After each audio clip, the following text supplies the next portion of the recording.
Good morning, Priyanka's ফ্যামিলিতে তোমাদের সবাইকে ওয়েলকাম। তো গুড মর্নিং বললাম যেহেতু ভিডিওটা সকাল থেকে শুরু করা। তো আজকে না আমি পুরোটাই ভিডিওতে ভয়েস ওভার দেবো, তার কারণ তোমাদের সাথে না কিছু কথা শেয়ার করব। মনটা বেশ একটু খারাপ হয়ে আছে। এই যে মেয়েদের জীবন দেখো, একটা মেয়ের জীবনে বিয়ের পর কত স্বপ্ন থাকে না, কিন্তু সব স্বপ্ন তো সত্যি হয় না। কত কত মেয়ের কত স্বপ্ন, কত সমস্যা। আজকে মনটা ভার একটাই কারণে, আমি মেয়ে স্কুলে গেছিলাম, একটা মায়ের সাথে গল্প করছিলাম। উনি জীবনে 18-19 বছর ধরে সংসার করছে, আজ পর্যন্ত কোনোদিন উনি নিজের হাজব্যান্ডের ভালোবাসাই পায়নি।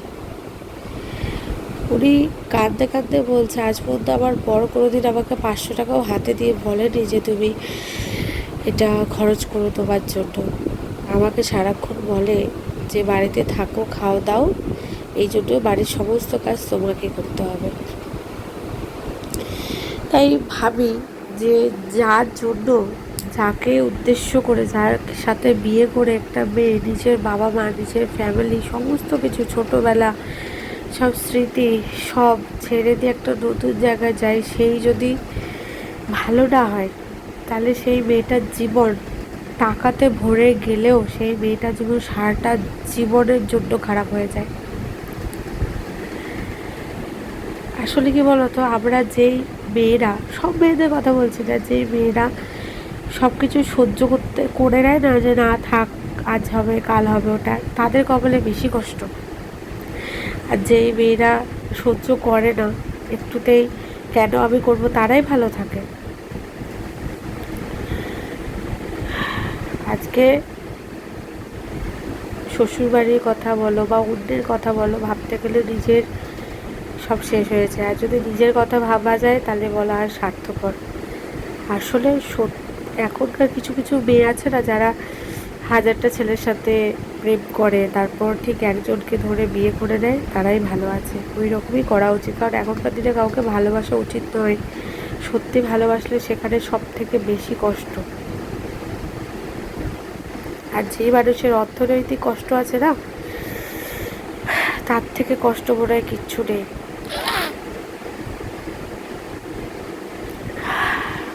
কত হাসি খুশি থেকে একটা বাচ্চার জন্য কত মেয়ে আমরা কত কিছু সহ্য করে নিই, যে না বাচ্চাটার জন্য সহ্য করতে হয়, বাচ্চাটা যাতে ভালো থাকতে পারে। কত মেয়ে এই জন্য অনেক কষ্ট সহ্য করে থেকে যায় সংসারে, বেরিয়ে আসতে পারে না। কিন্তু আজকে মনটা না খুব খারাপ, অনেক কিছু বলতে ইচ্ছা করে, কিন্তু আমি কাউকে কিছু বলবো বা শেয়ার করব, কি শেয়ার করব, কার কাছে শেয়ার করব? এখনকার দিনে মানুষের কাছে ভালোটা শেয়ার করলে হিংসা করবে, আর খারাপটা শেয়ার করলে হাসবে। ওই জন্য সব থেকে বড় কথা জানো, মেয়েদেরকে না ইনকাম করতে হবে। সে যেইটুকুই হোক, নিজের জন্য ইনকাম করতেই হবে। হাউসওয়াইফ যারা, যারা কোনো কাজকর্ম করতে পারে না বা করতো কাজকর্ম ছেড়ে দিয়েছে সংসারের জন্য, বাচ্চার জন্য, তাদের যে কি কষ্ট, তাদের প্রতিনিয়ত কষ্ট হয়। তাদের সামান্য একটা শ্যাম্পুর পাতা কিনতে গেলেও না হাত পাততে হয়, যে 5 টাকা দাও, একটা শ্যাম্পুর পাতা কিনবো। নিজের ইনকাম করা খুব দরকার, প্রতিনিয়ত তো চেষ্টা করে যায়, জানে না।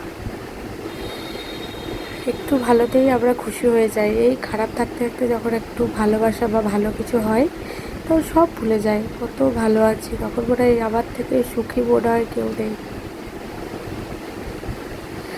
আর হ্যাঁ, মেয়েরা কিন্তু অভিনয়টা খুব ভালো পারে, সেটা কি জানো, লোকের সামনে ভালোভাবে হাসি খুশি থাকার, যে আমি দারুণ আছি, খুব ভালো আছি। সব কিছু বদলালেও মেয়েদের জীবন কিছুই বদলাবে না। 2026 চলে আসলো, যে জীবন সেই জীবনই থাকবে।